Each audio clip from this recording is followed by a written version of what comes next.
des milieux poreux non saturés dans les sols. Et là, je vais vous donner quelques indications sur ce qui se passe dans un squelette cohérent, disons. Alors, je vais commencer par positionner le problème. Qu'est-ce qu'un milieu poreux non saturé? Et puis ensuite, on va parler qu'est-ce qui change par rapport à ce qu'on a vu précédemment dans un milieu poreux saturé.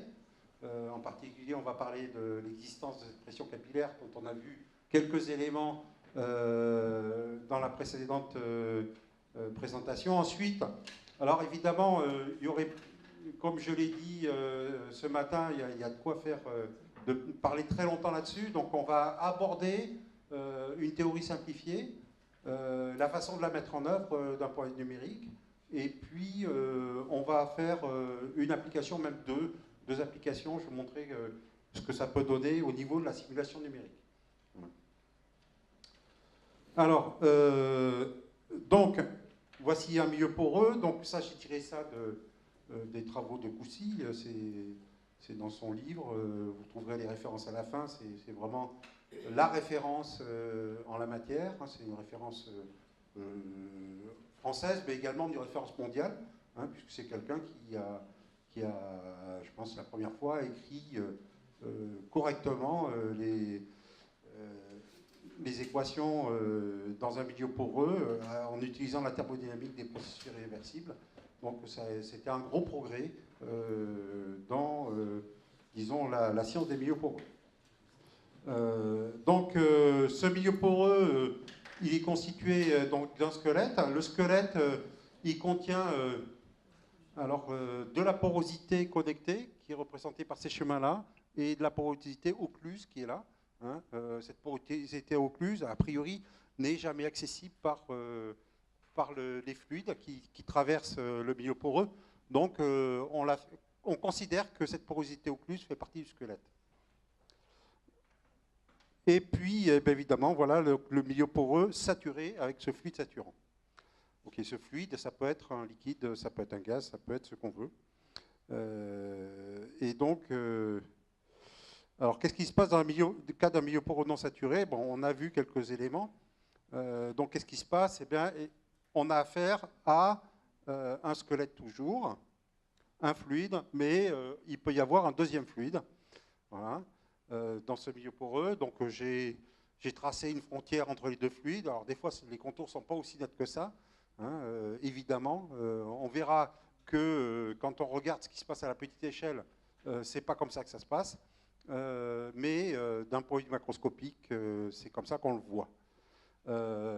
Donc ce deuxième fluide, eh bien, il peut être, ça peut être les mêmes. Ça peut être la même chose que le fluide 1, mais en phase vapeur. On peut avoir de l'eau en phase liquide et de l'eau en phase vapeur, ou on peut avoir un autre fluide qui vient en complément donc, de ce fluide. Alors il peut y en avoir 3, il peut y en avoir 4.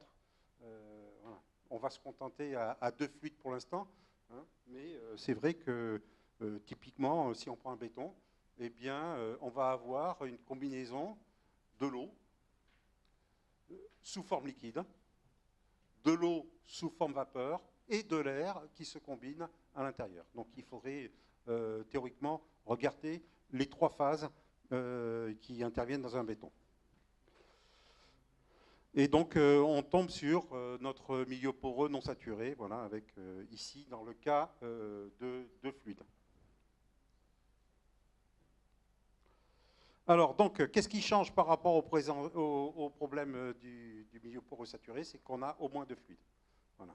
Et donc, si on a au moins 2 fluides, il y en a un des fluides qui peut être présent sous plusieurs états, liquide et vapeur, mais c'est la présence d'interface qu'on a déjà vu dans la précédente communication que ça jouait un rôle sur le comportement des sols.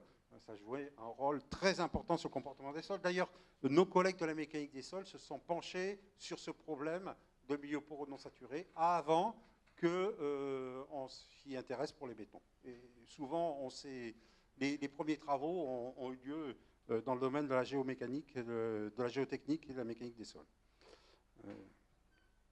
Ok, donc là, ici, d'un point de vue mécanique, la pression capillaire va jouer un rôle important. Alors déjà, d'où ça vient? Alors, on imagine, ici à gauche, là, dans le schéma de gauche, vous avez un liquide.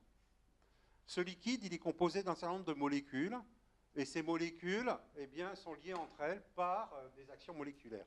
Donc, ces actions chimiques, électrochimiques, donc, qui s'attirent. Et donc, si on prend cette molécule-là, eh bien, elle va se trouver en équilibre, souvent un schéma qui est propre au liquide et à l'état de ce liquide-là, avec les molécules qui sont autour d'elle, immédiatement au voisinage de la molécule. Donc ici, on voit qu'on peut arriver à trouver un équilibre, un champ de force en équilibre autour de cette molécule-là. Maintenant, si on se positionne sur la surface et qu'on utilise exactement les mêmes règles d'interaction, eh bien, ce qu'on voit, c'est que typiquement la molécule n'est plus en équilibre. Pourquoi? Parce qu'il manque ici une composante verticale. Et donc, la conséquence de ça, c'est que ce schéma, les molécules s'arrangent différemment, en surface. Donc, si elles s'arrangent différemment, ça veut dire que les interactions moléculaires qui existent dans le milieu du liquide sont complètement différentes en surface. Et donc, ces interactions moléculaires créent ce qu'on appelle une tension de surface. Donc, cette tension de surface, alors voilà un exemple donc, typique de ce qui peut être la tension de surface. Donc, je vous ai présenté une araignée d'eau là qui flotte donc, sur ses quatre pattes, mais on peut arriver à faire flotter des trombones ou des choses qui sont plus bizarres que les araignées d'eau. Donc, et là, ce qu'on voit ici, hein, c'est que les pattes de l'araignée courbent la surface, là, viennent courber la surface. Et donc ici, en fait, il y a... Voilà, on a la surface qui est là, et puis on vient mettre une action ponctuelle dessus, et ça vient se courber. Et donc cette action ponctuelle, elle est compensée par les actions qui sont liées à la courbure de la surface. D'accord ? Et donc ici, c'est vraiment ce qu'on appelle une tension de surface. Donc cette tension de surface, ça s'exprime alors, soit en newton par mètre, soit en joule par mètre carré. Et on peut la mesurer pour différents liquides. Et donc, je vous donne des valeurs pour de l'eau. Alors, vous voyez, c'est des valeurs qui ne sont pas très, très grandes. 0,073 joules par mètre carré. D'accord ? Pour de l'eau à 20 degrés. Ce qu'on voit, c'est que si on change la température de l'eau, eh bien, la tension de surface va changer, évidemment. Donc, elle diminue en fonction de la température de l'eau. D'ailleurs, ça explique des choses très simples.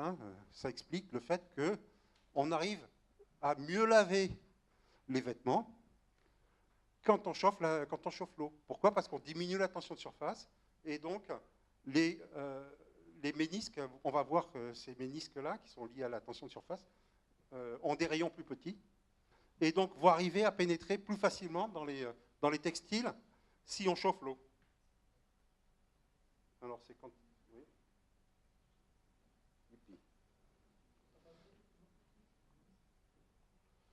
Non, la batterie est bonne, mais oui.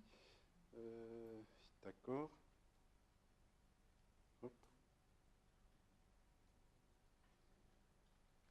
C'est vrai que j'aurais pu le brancher, ça aurait évité qu'il se mette en veille, bêtement.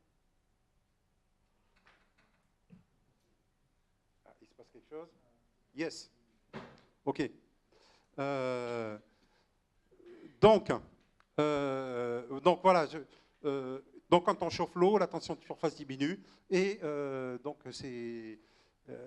disons que l'eau arrive à mieux pénétrer dans les petits interstices. L'eau chaude pénètre mieux dans les petits interstices que l'eau froide.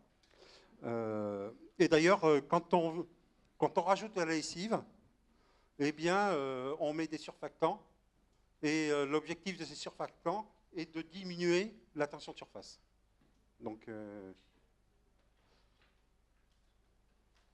merci. OK.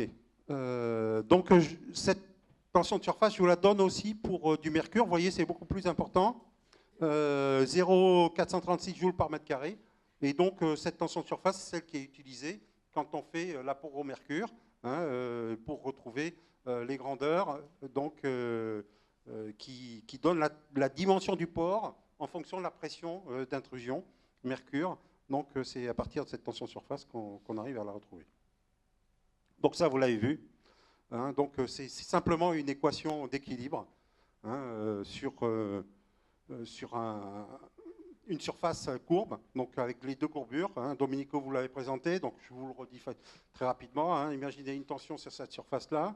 Si je prends ce côté où les flèches sont bleues, d'accord, la longueur du côté, c'est R1 dθ1, d'accord. Et donc, si je mets gamma, une tension gamma sur ce côté-là, d'accord, en newton par mètre, hein, vous voyez la tension gamma en newton par mètre, ça s'applique bien. Ici, sur ce côté-là, eh bien, la composante verticale de cette tension gamma, d'accord, eh bien, ça s'écrit gamma multiplié par R1 dθ1, qui est la longueur du côté, multiplié par le sinus de l'angle entre ces flèches bleues et la normale à la surface, qui est la moitié de dθ2, ici, dθ2 sur 2. D'accord ? Donc ici, ça c'est l'action verticale, la résultante verticale de la tension sur la normale à cette surface, cet élément de surface. Et donc évidemment, on va retrouver exactement la même valeur du côté opposé. D'accord ? Et puis, en inversant dθ1 et dθ2 et R1, R2, on a la deuxième valeur sur les deux côtés rouges. Donc ici, on tombe sur cette équation-là, qui est l'équation de Nambrad, d'accord, qui nous dit que, eh bien, on a la projection verticale de l'effort global est égale à 0. Donc la tension, la participation de la tension, c'est gamma R1, R2, dθ1, dθ2, négatif, hein, puisqu'on est opposé à la normale. Et puis, évidemment, on a la pression intérieure qui vient s'appliquer de ce côté-là du ménisque et la pression extérieure de l'autre côté, hein, multipliée par la surface de l'élément qui est R1, R2, dθ1, dθ2, hein, la surface projetée suivant n, qui est égale à 0. Donc ça, c'est l'équation fondamentale. Vous voyez, il n'y a rien de très compliqué. Le seul truc à comprendre, c'est vraiment qu'il y a cette tension de surface, hein, qui vient se rajouter à l'équilibre. Donc, ça nous donne l'équation de Young-Laplace. Alors, je crois que Domenico vous l'a donné également. Je précise la date, c'est 1830 à peu près. Voilà. Donc, Young et Laplace ont écrit séparément. Je pense que Young l'a mis en évidence d'un point de vue expérimental et Laplace a écrit les expressions mathématiques correctement. Voilà. C'était à une dizaine d'années d'intervalle. Hein. Je pense que les expériences de Young étaient 10 ans avant des équations de Laplace. Voilà. Bon, donc, on retient cette expression-là qui est plus simple, avec un rayon, hein, qui est un rayon qui peut être un rayon moyen obtenu avec cette moyenne-là, d'accord, qui est le rayon de courbure, en fait, moyen de la surface. Alors, donc ça c'est un élément, la tension de surface. Le deuxième élément physique qui intervient, c'est la mouillabilité. Donc cette mouillabilité, ici on voit, ici vous voyez cette goutte d'eau là qui se balade sur cette feuille. Il y a certains nénuphars et certaines plantes qui ont des propriétés particulières. Où, vous voyez, les gouttes d'eau n'adhèrent pas dessus, hein, et ne mouillent pas. Voilà. Ces feuilles. Donc, évidemment, donc, cette mouillabilité, ça dépend des matériaux en présence. Donc, il y a des matériaux qui sont plus mouillables que d'autres en fonction du fluide en présence. Voilà. Donc, là, je parle de mouillabilité à l'eau. Hein, donc, et je vous donne un exemple. Hein, alors que là, c'est un peu trop tôt. Voilà. Donc, ça, c'est un deuxième exemple. Ça, c'est pour de l'eau sur ce n'est pas du verre, c'est un autre matériau lisse, hein, qui là a une mouillabilité qui est considérée comme moyenne pour ce matériau. Et donc, d'un point de vue général, voilà, quand on place une goutte d'un liquide sur un matériau, alors là, d'ailleurs, vous avez tous entendu parler de Gilles de Gennes, d'accord, qui a été prix Nobel de physique, Pierre-Gilles de Gennes. Eh bien, ses travaux portaient là-dessus. Et il a introduit des aspects stochastiques dans la mouillabilité qui ont fait avancer pas mal la science de ce côté-là. On ne va pas aller jusque-là. Mais ici, il y a un angle donc, caractéristique entre le liquide et le solide, quand on vient poser le liquide sur le solide. Et cet angle qu'on appelle θ, d'accord, peut être calculé en fonction, en écrivant l'équilibre ici de la molécule de liquide qui est là, qui est au contact, puisque si on reprend les équations de Laplace, on va avoir les tensions de surface, d'un côté pour l'interface liquide-vapeur, ici on imagine de la liquide-vapeur solide, d'accord. Donc il y a cette tension de surface, ici il va y avoir une tension de surface entre le matériau et la vapeur, d'accord, le matériau solide et la vapeur, et également une tension de surface entre le matériau solide et le liquide. Donc ces trois grandeurs vont déterminer, nous permettre de calculer l'angle θ. Alors, évidemment, alors c'est souvent l'inverse qui est fait. On vient mesurer les tensions de surface des matériaux à partir de l'angle θ que fait un liquide dont on connaît la tension de surface quand on vient l'introduire sur le matériau. Voilà. Bon. Ici, moi, j'ai repéré, par exemple, pour des choses qui nous intéressent, entre un CSH et de l'eau, on a un angle qui fait à peu près 30 degrés. Voilà. Donc, ça veut dire que, eh bien, si on prend le béton à l'échelle, la petite échelle, ou la pâte de ciment, eh bien, la mouillabilité est moyenne. Voilà. Elle peut être considérée comme moyenne. Voilà, donc ici,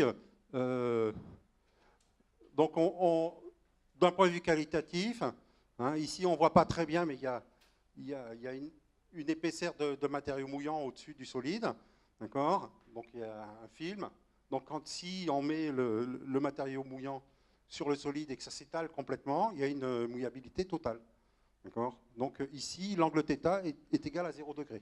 Donc c'est le cas, par exemple, quand on a affaire à de l'eau sous forme vapeur, elle vient mouiller totalement les matériaux solides en général. On peut considérer que c'est à peu près 0 degré. Donc ici, pour un θ inférieur à 80 degrés, donc on est partiellement mouillable. Et pour un θ plus grand que 90 degrés, donc on est plutôt non mouillable. Voilà. Alors, il y a ce cas-là où voilà, on est à 180 degrés, on est complètement non mouillable. Je ne sais pas physiquement ce qu'on peut faire, comment on peut obtenir ça, mais pourquoi pas. Peut-être avec des petits poils qui viennent chatouiller la bulle d'eau. Ah oui, je n'ai pas parlé. Donc, les travaux de Pierre-Gilles de Gennes font partie de ceux qui ont mis en évidence le fait que en fait, θ n'est pas une valeur fixe. C'est compris entre deux valeurs. C'est-à-dire que ici, vous prenez cette bulle-là, donc on va la positionner sur le matériau solide. Ici, si avec une seringue, j'arrive à rentrer dans la bulle et puis que j'injecte à nouveau du liquide, je vais augmenter l'angle θ. D'accord ? Et puis au bout d'un moment, il va y avoir une sorte d'adhérence et puis ensuite du frottement, c'est-à-dire qu'après la bulle va s'étendre, la goutte va s'étendre et va retrouver son θ original. Donc ici, cet angle θ, il est compris entre θ min et θ max. Donc c'est un peu comme du frottement-adhérence. Et d'ailleurs, les travaux de Pierre-Gilles de Gennes ont mis en évidence les effets de la rugosité, les effets des imperfections chimiques des interfaces, etc. Donc sur cet angle de mouillabilité. Donc, alors je ne sais pas, il y a des modèles. On a parlé tout à l'heure des travaux de Barogel-Bouni ou LCPC qui a travaillé avec Coucy et donc qui a écrit des travaux fondamentaux donc, sur ces problématiques. Donc elle a mis en place des modélisations des cours de sorption des torpions, on verra tout à l'heure ce que c'est, avec hystérésis. Mais je ne suis pas sûr qu'il soit allé jusqu'à ce niveau physique pour mettre en place les modèles. Et peut-être que ça pourrait t'intéresser de repartir des travaux de Gênes pour mettre en place les modèles hystérétiques donc ensuite. Donc, alors voilà, donc si on prend un tube dans lequel on va mettre un liquide, donc imaginez un tube en verre dans lequel on va mettre de l'eau, et il va se former ce ménisque, donc qui n'est pas exactement le même ménisque que celui que vous avez vu tout à l'heure, qui se mettait entre deux billes. Mais les forces qui interviennent sont les mêmes. Et donc ici, si on dit que petit a, c'est le rayon de notre tube, d'accord? Eh bien, ici, le liquide va faire un angle θ avec la surface solide, donc l'angle de mouillabilité qu'on a vu tout à l'heure, d'accord? Et donc, si on fait l'hypothèse que le ménisque est circulaire, ce qui n'est pas loin d'être juste, eh bien, on va tomber sur un rayon, d'accord, qui est égal à A sur cosinus θ. D'accord? Donc, ici, on voit que eh bien, la différence de pression entre la partie gaz qui est là et la partie liquide qui est ici, d'accord, va s'inscrire en fonction de la tension capillaire, gamma, d'accord, et de l'angle de mobilité θ. Donc, il y a ces deux paramètres physiques qui vont intervenir là-dedans. Et donc, si on met en place une expérience, bon, ça aurait été mieux que je la fasse ici, mais je n'avais pas le matériel. Donc, ici, j'ai représenté, donc, vous imaginez le bac en noir avec de l'eau ou un liquide. Et puis, on a des tubes en rouge donc, qui sont mouillables, donc qui ont un θ qui est inférieur à 80 degrés, et les tubes bleus qui sont non mouillables, donc qui ont un θ plus grand que 80 degrés. Donc ici, si on trempe les tubes rouges dans le liquide, on va voir le liquide monter. Et en fait, plus le diamètre du tube va être petit, plus ça va monter haut. Et par contre, sur les tubes non mouillables, eh bien, le liquide va descendre. Voilà. Puisque le ménisque est inversé. Voilà, c'est l'angle θ qui fait la différence. Et donc, c'est le cas du mercure, par exemple, qui ne va pas mouiller certains matériaux. Et dans ce cas-là, ça va descendre. Alors, si j'ai repris une courbe du premier exposé que vous avez vu cet après-midi, qui m'a été fourni par David Grégoire. C'est lui qui a fait une étude de porosité sur un des bétons qu'on a utilisé pour faire de la fracturation électrique. Voilà. Donc ici, on voit... bon, ce qui m'intéresse là-dedans, c'est de voir la taille des pores. Hein. Bon, c'est en nanomètres, 10,9 mètres. D'accord. Donc ici, on voit 10 nanomètres, 100, 1000, donc, et 10 000. Donc si on prend ces tailles de pores, eh bien que je calcule pour un gamma qui vaut 0,073, c'est-à-dire qui correspond à de l'eau à 20 degrés, et un angle de 30 degrés, eh bien on a des pressions pour 2,5 nanomètres de rayon, c'est-à-dire 5 nanomètres de diamètre, de 50 mégapascales. Vous voyez, c'est quand même assez important. Et d'ailleurs, les pressions capillaires, vous allez voir, montent même plus haut que ça, puisqu'il y a une partie des pores qui sont plus petits que ça. Et pour 100 nanomètres, qui correspond ici au pic, on a 1,26 mégapascal. Donc, vous voyez que... Alors, quand vous mettez votre matériau qui possède tous ces pores en contact avec de l'air, d'accord, il y a de la vapeur qui est comprise dans l'air, Imaginez que le matériau soit complètement sec au début. Donc cette vapeur-là va venir en contact avec les pores. Au début, on va considérer qu'il y a aussi des petits pores et des gros pores qui sont à la surface. Les plus petits pores vont... donc il y a de la vapeur qui va venir mouiller les petits pores. Et in fine, il va y avoir ce qu'on appelle une condensation capillaire.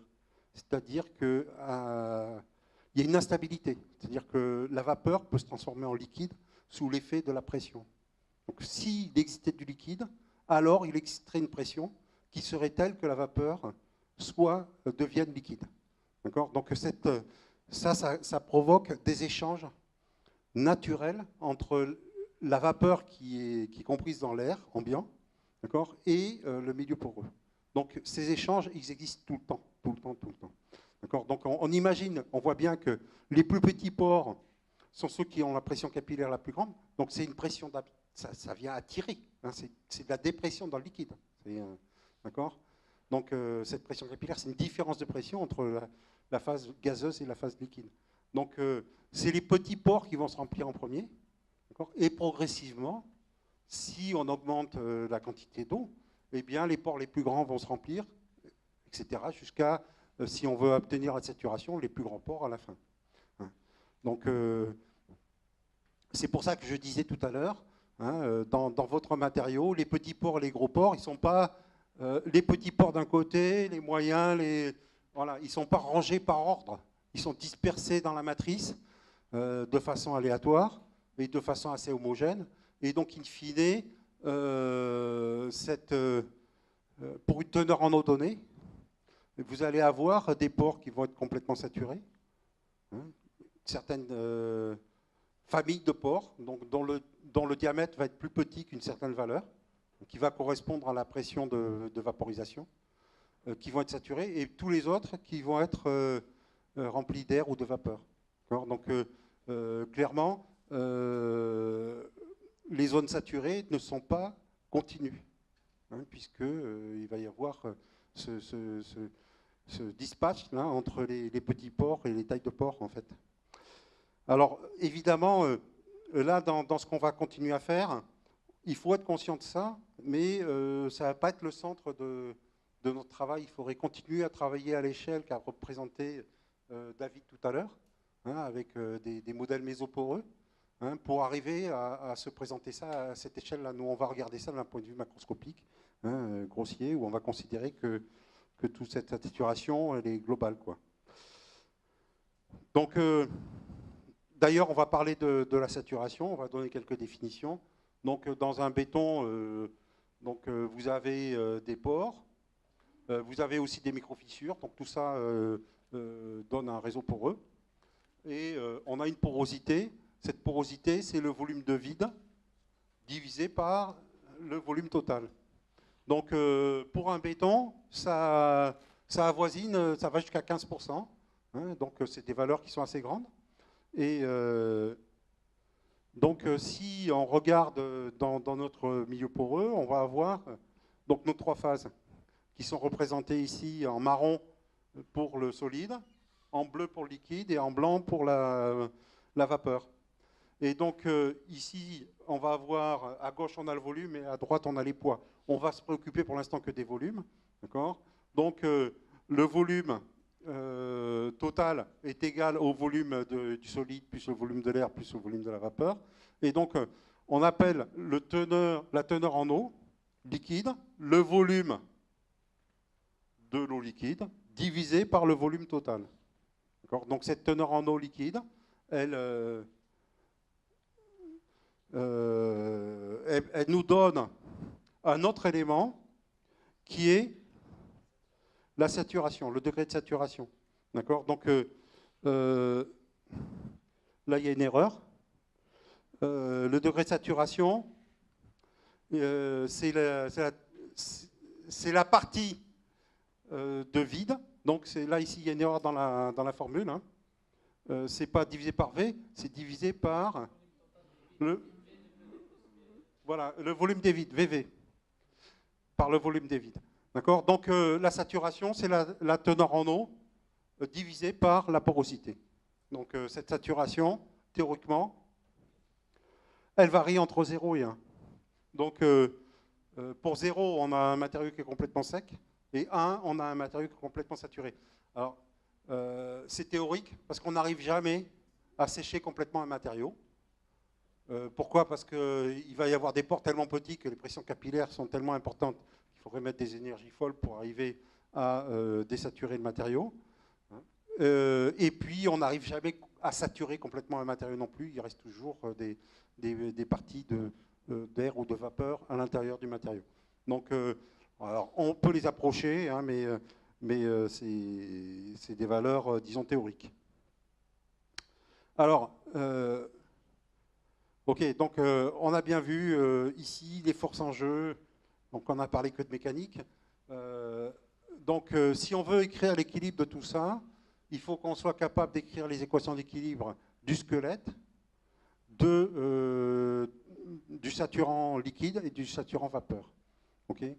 Alors, il y a une hypothèse simplificatrice, hein, qui est développée dans les modélisations de type, on appelle ça de type Van Genuchten, où on considère que la partie vapeur, la pression vapeur est égale à la pression atmosphérique. D'accord? Donc, du coup, si on fait l'hypothèse que la pression vapeur est égale à la pression atmosphérique, alors on n'a plus qu'à écrire l'équilibre du squelette et l'équilibre du liquide. Alors, cette hypothèse-là, elle est valable dans certains cas. Hein? Alors, il faut que le milieu soit suffisamment perméable au gaz, hein, pour que l'équilibre de ce gaz se fasse naturellement. D'accord? Donc, ça veut dire, on verra aussi que si ce matériau devient proche du saturé, c'est plus juste parce que la perméabilité au gaz va diminuer avec la saturation. Et on doit être dans les conditions quasi statiques. C'est-à-dire que, par exemple, ceux qui travaillent à Cergy, hein, il y en a quelques-uns qui travaillent à Cergy, hein, qui font du béton au feu. Non? Ouais, béton au feu. Ouais, ben là, l'équation de Van Genuchten t'oublie. D'accord? Parce que les chocs thermiques sont tellement importants que, bon, déjà l'eau se transforme en vapeur, donc il y a des changements de phase, et donc ça va très très vite. Et là, la pression vapeur joue un rôle important dans l'écaillage, par exemple, hein, que vous étudiez donc à Cergy-Pontoise. Donc, sous ces hypothèses-là, quasi statique et puis perméabilité au gaz importante, d'accord, eh bien, on peut utiliser ces équations simplifiées. Alors, avant de rentrer dans les équations d'équilibre, on va faire un petit peu de... Disons, là, on a parlé de choses à l'échelle du pore. Maintenant, d'un point de vue macroscopique, donc ça, c'est des extraits des travaux de Barogel-Bouni, vous voyez, 1999. Ça commence à dater, mais c'était une des premières à se préoccuper de ces problèmes-là. Et donc ici, on prend un matériau, on prend un béton, par exemple, dans lequel on va faire varier,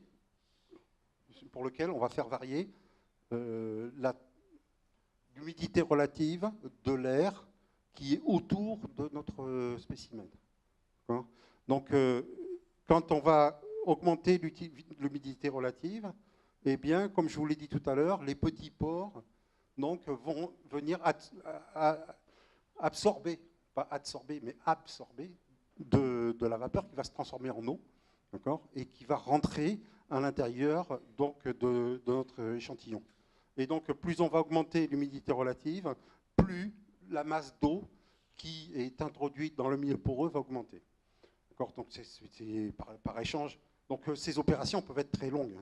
Hein. Ce sont des essais qui peuvent durer des mois, hein, si ce n'est, si on veut faire tout ça, des années.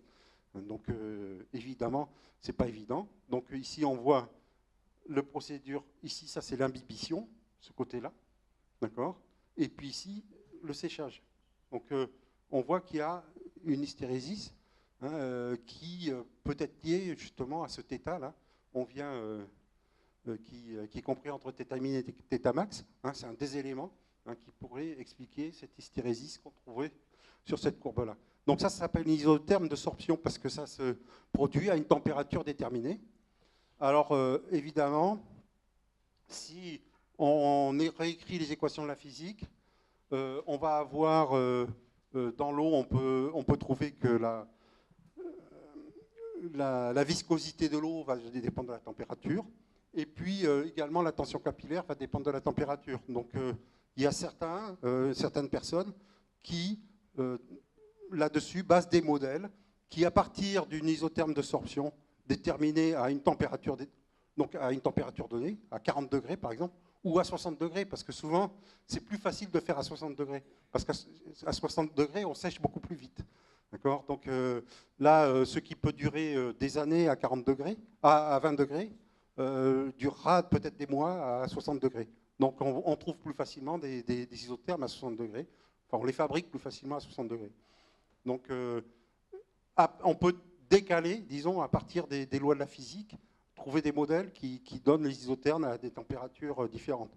Bon, alors ça marche plus ou moins bien, hein, mais actuellement, là, on trouve quelques articles qui parlent de ça. Alors, oui, donc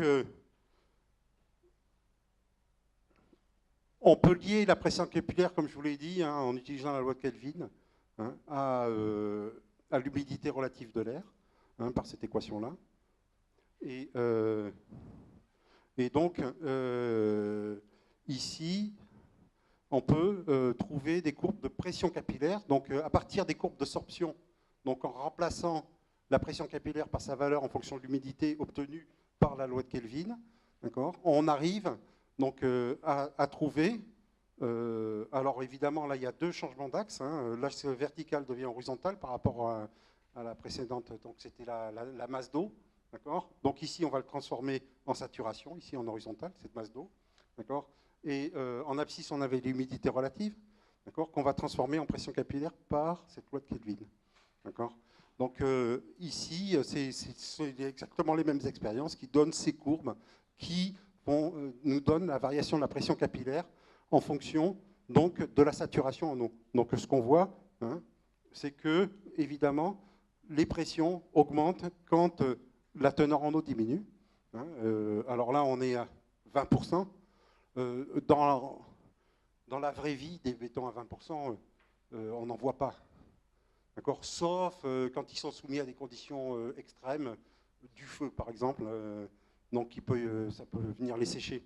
Hein, mais c'est vrai que les bétons, ils travaillent plutôt dans cette zone-là, hein, classiquement, qui est plus tendre, plus cool pour eux, hein, avec des pressions capillaires plus faibles. Donc ici,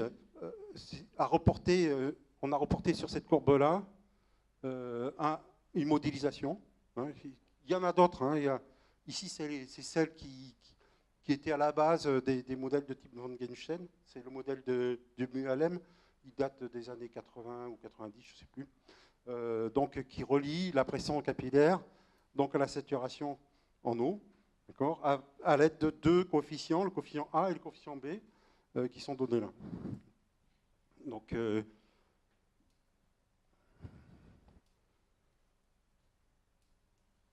alors, la perméabilité, donc voilà, je reviens sur la présentation tout à l'heure de David Grégoire, qui vous a parlé de la perméabilité intrinsèque et la perméabilité relative.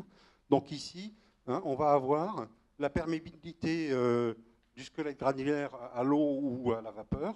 Hein, ça va être la perméabilité intrinsèque, dont on a parlé tout à l'heure, multipliée par la perméabilité relative.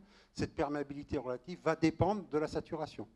Alors là, il vous l'a dit, hein, c'est un enjeu d'aller mesurer la perméabilité relative d'un milieu poreux avec un degré de saturation intermédiaire. Hein. Quand le matériau est complètement sec ou proche de sec, on peut mesurer cette perméabilité intrinsèque, la perméabilité qui devient la perméabilité intrinsèque, avec du gaz. Mais si on met de l'eau dedans, évidemment, on le sature partiellement, donc c'est plus la perméabilité intrinsèque. Et à l'eau, par exemple, on va mesurer la perméabilité aussi quand c'est complètement saturé avec de l'eau. Mais quand c'est entre les deux, c'est un enjeu. Pourquoi? Parce que, évidemment, le liquide qu'on fait passer au travers de notre matériau, il ne va pas passer à travers tous les pores. Il va percoler. c'est-à-dire qu'il va trouver des chemins préférentiels sur lesquels il va venir diffuser, glisser, d'accord. Et donc, si on fait passer de l'azote, par exemple, sur ce chemin préférentiel qui va être très localisé, hein, vous imaginez des filaments, hein, comme des fils, qui va être très localisé, l'azote va venir pousser l'eau qui est en place et va venir sécher. Donc, pendant l'essai, on va changer les conditions de saturation, même si ce n'est pas mesurable, hein, parce qu'on va peser le matériau, ça n'a pas changé, le poids du matériau n'a pas changé, mais comme notre azote est passé au travers de ces petits fils-là, sur le volume, on n'a rien vu. Il a séché ces petits fils, mais sur le volume, c'est rien du tout, c'est peanuts. Donc là, il y a encore des enjeux au niveau expérimental, hein, pour aller mesurer, disons, ces perméabilités. Je ne suis pas sûr qu'un jour on y arrive à le faire parce que ça soit faisable. Néanmoins, il existe des modèles. Alors, on peut faire des mesures indirectes, hein, justement, à partir de modèles de séchage, de choses comme ça, où on peut faire des mesures indirectes. Donc là, peut-être c'est la voie à faire, mais les mesures directes, je n'y crois pas beaucoup. Donc, néanmoins, il y a ces modèles-là, basés sur les mêmes coefficients que tout à l'heure. Ici, c'est un coefficient M. Mais ce coefficient M, en fait, physiquement, c'est le même que le coefficient B de tout à l'heure. C'est 1 sur B, ce coefficient M. Donc, voilà. Alors, en plus, bon, si on parle de perméabilité intrinsèque, alors, quand on fait des simulations sur les milieux poreux non saturés, voilà, on va rentrer la perméabilité intrinsèque, puis la perméabilité relative à l'eau, perméabilité relative à la vapeur, et puis on se rend compte qu'on est complètement dans les choux. Alors pourquoi? Parce que la perméabilité intrinsèque, David l'a dit tout à l'heure, ça ne devrait pas dépendre de la nature du fluide qui traverse le matériau. Or, le béton, il est réactif à l'eau. Donc il y a des réactions chimiques qui vont se passer quand l'eau va traverser ce matériau. Et puis il y a des choses qu'on ignore. Voilà. Néanmoins, on a constaté que la perméabilité intrinsèque qu'il faudrait introduire pour la perméabilité à l'eau, doit être 1 ou 2 ordres de grandeur plus petite que la perméabilité intrinsèque à la vapeur ou à un gaz, ou à un autre liquide. Donc ici, il y a des phénomènes qui restent à investiguer. Néanmoins, il subsiste donc ce type de modélisation, hein, donc, qui donne la perméabilité relative.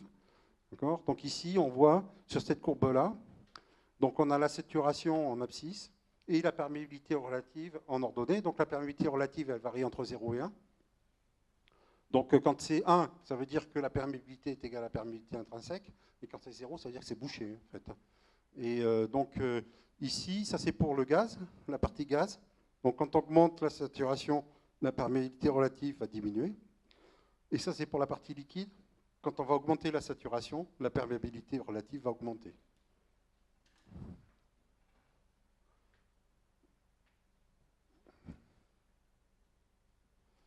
Alors, donc là, je crois qu'on a fait le tour de la majorité des phénomènes qui peuvent se produire dans ce cas-là, et donc on est prêt à écrire l'équation d'équilibre du fluide.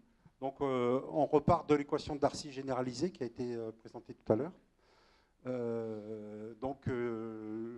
Le débit est égal à, ici, la perméabilité divisée par la viscosité dynamique, multipliée par le gradient de P, moins évidemment les forces de gravité qui peuvent intervenir. Alors, si on prend la divergence de Q, eh bien, divergence de Q, on peut constater que c'est la dérivée de θ, la teneur en eau par rapport au temps. Et donc, la dérivée de la teneur en eau par rapport au temps. Et on va partir de l'hypothèse que, ici, c'est la pression capillaire qui va jouer le rôle moteur dedans. Et donc, on peut dire que c'est dθ sur dpc multiplié par la dérivée de la pression capillaire par rapport au temps. Et ici, on va poser C qui est égal à l'opposé de dθ sur dpc. Alors, ce C, on va le voir tout de suite, il va jouer le rôle d'une capacité. Donc, ici, si on écrit ça, on tombe sur cette équation-là. D'accord? Et cette équation-là, alors, je ne sais pas si parmi vous, il y en a qui font de la thermique. hein, eh bien, c'est l'équation d'équilibre en thermique en remplaçant la pression capillaire par la température. Voilà.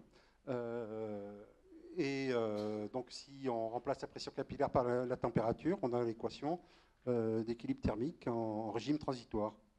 Voilà. Donc, ici, voilà. Donc, si on remplace la pression capillaire par la température, vous voyez la perméabilité divisée par la viscosité dynamique joue le rôle de la conductivité. D'accord. Et la capacité, ici, qui est la dérivée de θ par rapport à PC, enfin l'opposé de la dérivée, joue le rôle de la capacité thermique. Multiplié par, donc Cp en général, c'est une valeur massique. Ici, on est en valeur volumique. Donc c'est ρCp. Donc on a exactement les mêmes équations. Et donc à partir de là, si on a un bon code thermique, eh bien, on peut utiliser ce code thermique pour résoudre notre pression, notre problème de transport de fluide en milieu poreux non saturé. Alors évidemment, il faut ces équations thermiques transitoires non linéaires. Hein. Pourquoi? Parce que C, évidemment, ce n'est pas une valeur constante, hein, puisque ça va dépendre de la pression capillaire. La perméabilité, elle n'est pas constante non plus. On a vu que ça dépendait de la teneur en eau, donc de la pression capillaire. Donc tout ça, toutes ces grandeurs varient. Hein. Néanmoins, si on a un bon code de thermique, donc Castem par exemple, on peut l'utiliser pour résoudre ces problèmes-là. Alors je vous donne un petit exemple. Ça, ce sont des éprouvettes qu'on a testées au laboratoire. C'est Atem qui fait sa thèse là-dessus. Et on utilise ces éprouvettes pour montrer que justement la teneur en eau est un élément majeur dans la caractérisation des matériaux. C'est-à-dire qu'on a montré que certains auteurs ont écrit que l'énergie de fissuration du béton dépendait de la température. Okay, donc on teste une éprouvette à 20 degrés, une autre à 60 degrés, une autre à 90, et on constate qu'il n'y a pas les mêmes énergies de fissuration. Or, il se trouve que eh bien, les gens qui ont fait ces expériences n'ont pas contrôlé l'hygrométrie. Et donc, entre 20, 60, 90, ça sèche. Donc, évidemment. Et donc, nous, ce qu'on a fait, c'est qu'on a fait la même chose, sauf qu'on a contrôlé l'hygrométrie, c'est-à-dire que les essais, on les a fait à hygrométrie et température contrôlée. Voilà. Et donc, on a montré que la température ne jouait, enfin jusqu'à 80 degrés, ne jouait aucun rôle sur l'énergie de fissuration, mais que c'était la teneur en eau qui était le moteur de cette affaire-là. Donc, alors évidemment, pour faire ça, on a fait aussi des simulations de séchage parce qu'il a fallu un certain temps pour obtenir un équilibre sur ces éprouvettes-là. Et donc, on a, par exemple, ici, on avait deux valeurs cibles. Pour la teneur en eau, 36%, 71%. Voilà, 36%, c'est vraiment une valeur inférieure de ce qu'on peut trouver dans certaines situations. Et donc, ce qui est important là, c'est l'épaisseur de l'éprouvette. Je vous donne, c'est 5 cm. Donc, on a utilisé le modèle dont je viens de parler, avec les coefficients qui sont là. Perméabilité 310.18, on a fait des expériences. A et M, on a pris ça sur des valeurs qui sont de la littérature sur les bétons qui correspondent aux nôtres. La porosité, on l'a mesurée. Et ici, on a la courbe de saturation, la courbe de perméabilité relative, donc obtenue par le modèle qui est rappelé en dessous. Et ici, la courbe de pression capillaire. Donc ici, la pression capillaire, on l'a mis en log. Vous voyez, ça monte très très haut quand on va sur les valeurs, quand on est très sec.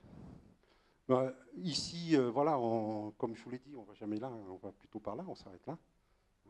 Alors, ce qui est important ici, quand on va implanter ça dans le modèle numériquement, c'est qu'il faut absolument prolonger cette fonction-là vers le bas, pour des pressions capillaires négatives.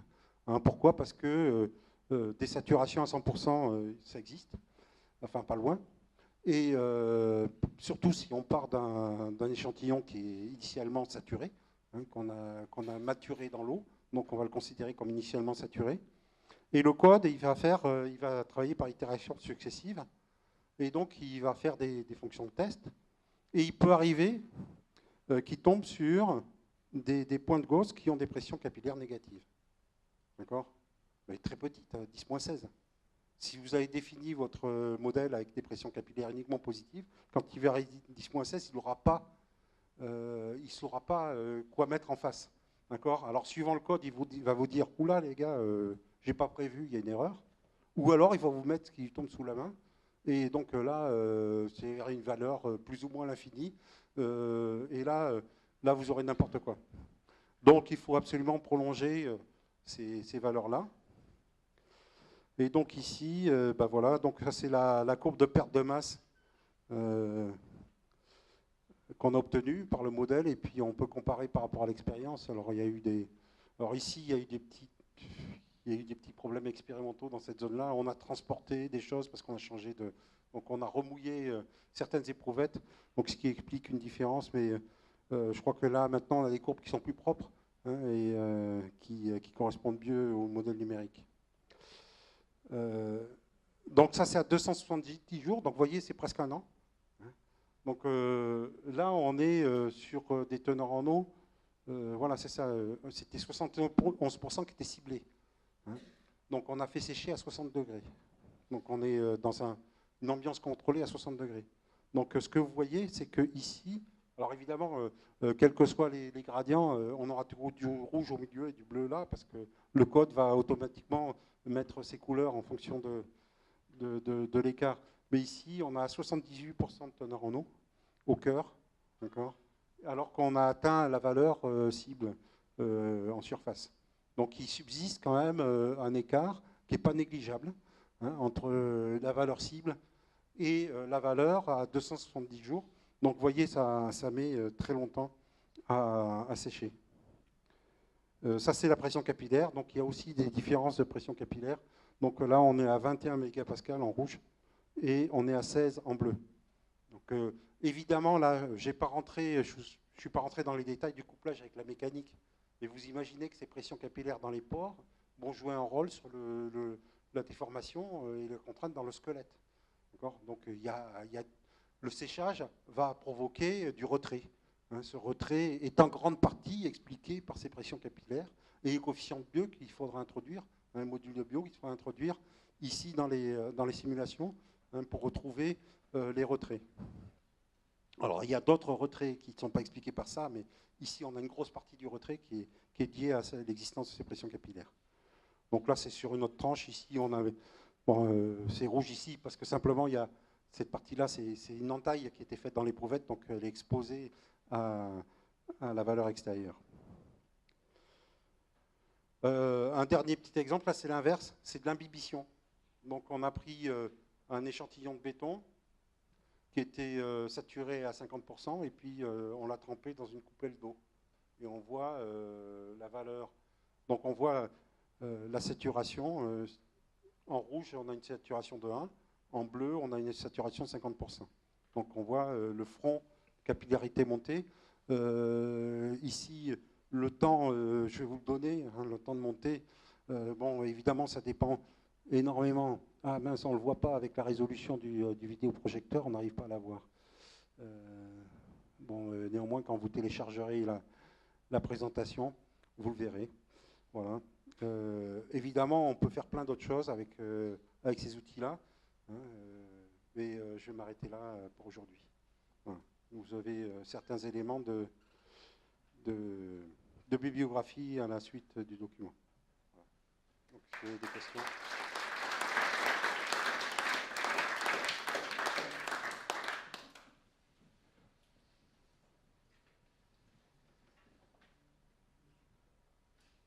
Vous pouvez les poser en anglais aussi, si vous voulez.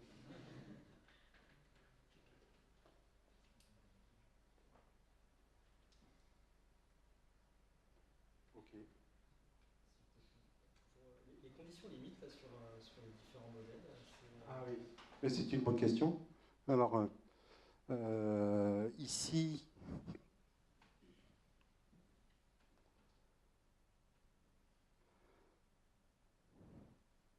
alors si la condition limite, donc l'inconnu de notre problème, c'est la pression capillaire qui remplace la température dans le code.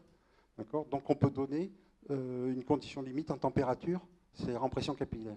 Donc pour trouver cette température ou cette pression capillaire, soit on rentre la valeur cible, donc si on la connaît, ici, hein, donc ici, on a une saturation de 71% ici, qui n'est pas la saturation de l'air, hein, c'est la saturation de l'éprouvette, c'est la valeur cible. Donc si je la connais, je rentre ici 71%, là, tac, sur cette courbe de pression capillaire, je retrouve la pression capillaire, d'accord, et je rentre cette condition limite. Alors, c'est vrai qu'on pourrait imposer la température à cet endroit-là, mais souvent c'est plus rusé de mettre une coefficient d'échange avec un coefficient d'échange qui est comme de l'échange thermique, hein, de convection, hein, un coefficient de convection. Alors pourquoi? Parce que si on rentre directement la valeur, alors qu'au début on est saturé à 100% et on impose 71% à cet endroit-là, on peut rentrer dans des instabilités numériques. Voilà. Alors que si on met un coefficient d'échange, on s'en fout de la valeur du coefficient d'échange parce que de toute façon les temps caractéristiques sont très longs. Alors, parce que si on impose directement la température, alors il y a des choses un peu techniques. Souvent, on peut mettre des pas de temps logarithmiques, hein, puisque au début, il va falloir aller très finement. On va avoir des pas de temps qui va être de l'ordre du milliseconde, parce qu'il va se passer des choses fondamentales dans les premiers instants. Voilà. Et puis à la fin, on peut travailler, quand on est à 270 jours, on peut avoir des pas de temps qui sont de l'ordre du jour. Donc moi, j'utilise des pas de temps logarithmiques dans mon truc. Mais si on met un coefficient d'échange, ça simplifie l'affaire. Hein. On peut mettre des pas de temps plus courts, plus longs au début. Hein. Si on impose la température, il faut mettre des tout petits pas de temps pour arriver à converger. Et si on met un coefficient d'échange, on peut mettre des pas de temps plus grands. Mais on obtiendra, alors évidemment, on obtiendra une toute petite différence au début, hein, mais ça sera peanuts, ça ne se verra même pas dans l'épaisseur du trait. Alors si on ne connaît pas la pression capillaire, eh bien ici on reprend sur l'équation de Kelvin qui est donnée là. Où est-ce que je l'ai, l'équation de Kelvin?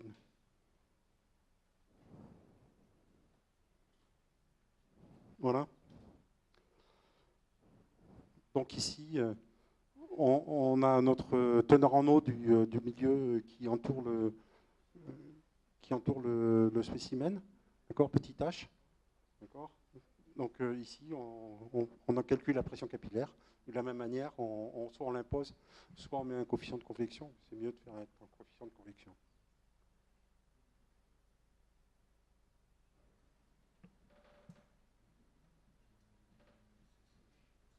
Bon, s'il n'y a pas d'autres questions...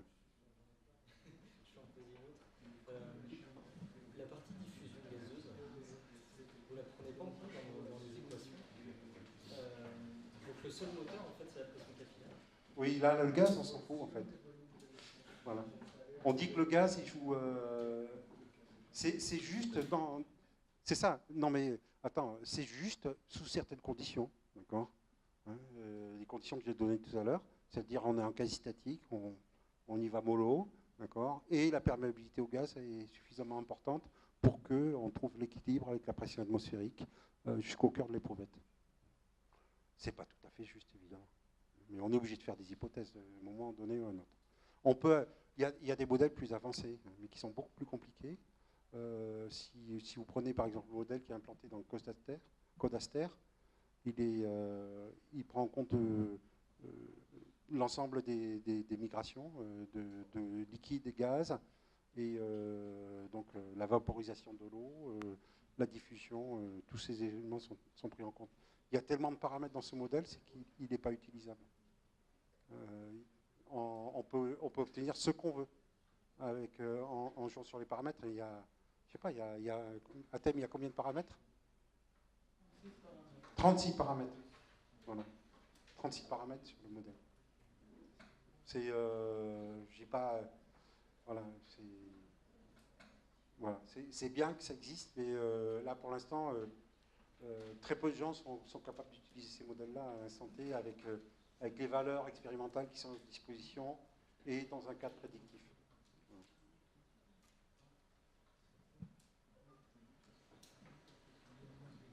Eh bien, oui. Dalle simulazioni che tu hai mostrato con l'esperimento che mi ha fatto, non considero pas l'hystérésis. Non, non.